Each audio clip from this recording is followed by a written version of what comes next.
Hi hello welcome to our channel. నేను మీ Gautami. So ఈరోజు కూడా ఒక బ్యూటిఫుల్ టిప్తో మీ ముందుకైతే వచ్చేసాను. అండ్ ఎక్కువగా మనకి వంటింటి టిప్స్ అనేవి చాలా వరకు మనకి తెలీదు.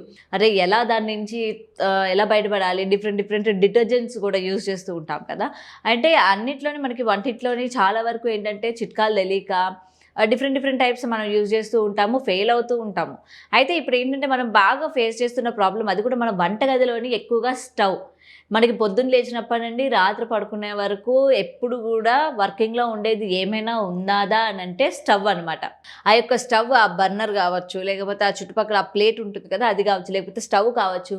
మనం కంటిన్యూస్‌గా వంట చేస్తున్నప్పుడు ఏమంటారు పాలు పొంగిస్తున్నప్పుడు, లేకపోతే వంట చేస్తున్నప్పుడు పాలు పొంగిపోవడం, లేకపోతే నూనె జిడ్లు పడిపోవడం ఇట్లా పడిపోతూ ఉంటాయి. అదంతా కూడా ఆ మురికంతా కూడా పేరుకుపోయి బాగా గట్టిగా పట్టేయడం, జంకులాగా పట్టేస్తూ ఉంటుంది.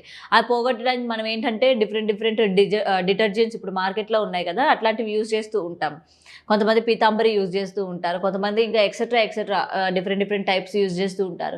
బట్ మనకేంటంటే సరైన రిజల్ట్ ఉండదు. సడెన్‌గా మన ఇంటికి ఎవరైనా వచ్చినా సరే ఆ స్టవ్ చూసేసరికి ఏంటమ్మా అసలు ఇంట్లో ఆడవాళ్ళు ఉంటున్నారా లేదా? స్టవ్ ఏంటి ఇట్లా పెట్టుకున్నారా? అని చెప్పి కొంతమంది అంటారు. అసలు వాళ్ళకేం తెలుసు మనం ఎంత కష్టపడుతున్నాం అనేది వాళ్ళకి తెలీదు. వెంటనే ఒక మాట అనేది విసిరేస్తూ ఉంటారు.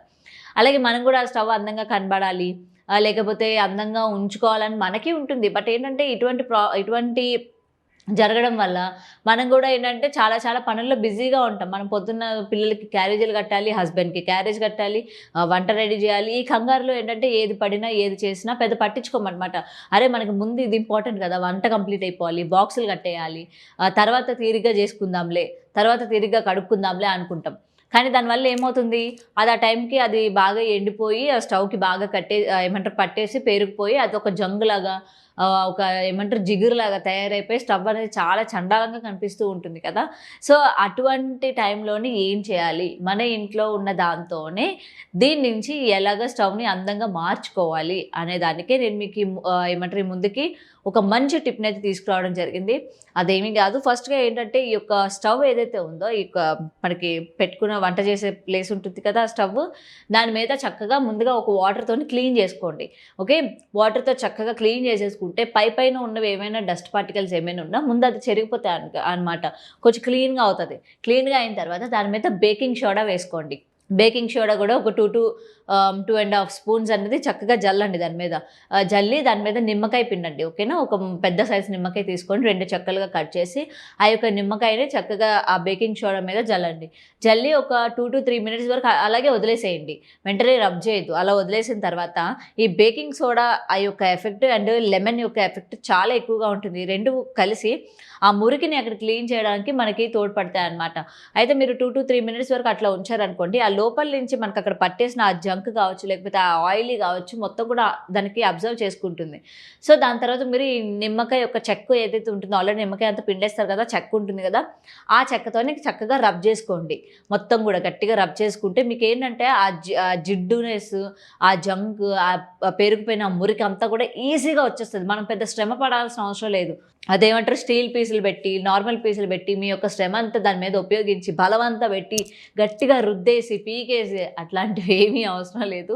మెల్లగా ఈ నిమ్మ చెక్కతోనే చక్కగా మెల్లగా చేస్తా ఉంటే ఆ యొక్క మట్టి గాని, ఆ జిగురు గాని, ఆ జంక్ మొత్తం కూడా ఈజీగా మీకు ఊడొచ్చేస్తదనమాట. చక్కగా అదంతా కూడా తోమేసి, మళ్ళీ మీరేంటంటే నార్మల్ వాటర్‌తోని క్లీన్ చేసేసి క్లాత్‌తో తుడుచుకుంటే యథాతిథిగా మనకి స్టవ్ అనేది తెల్లగా చక్కగా మెరుస్తూ కనిపిస్తది. సో, ఈ యొక్క టిప్‌ని డెఫినెట్‌గా యూజ్ చేయండి. మన వంటింట్లో దొరికేవే. అండ్ డిటర్జెంట్స్ యూజ్ చేస్తూ ఉంటారు చాలా వరకు. ఇవి మనకి కొన్ని పని చేస్తాయి, కొన్ని పని చేయవనమాట. మనకేంటంటే ఇట్టే చిటికలో మనకి రిజల్ట్ వచ్చేయాలి అని అనుకుంటే ఇట్లాంటివి యూజ్ చేసుకుంటే చాలా మంచిది. ఇది మనకి ఎవ్రీడే మన వంటల్లో యూజ్ చేసేవే. బేకింగ్ పౌడర్ అని, బేకింగ్ సాల్ట్ అని, లెమన్ అని.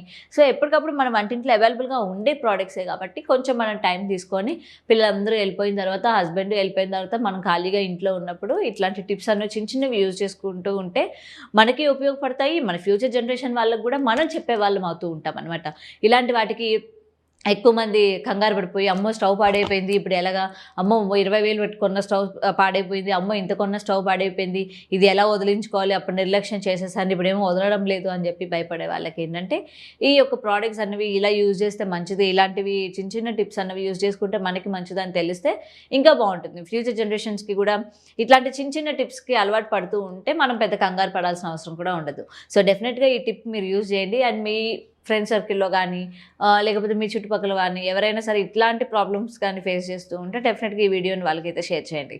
సో మరిన్ని వీడియోస్ కోసం చూస్తూనే ఉండండి today tomorrow channel. And thanks for watching.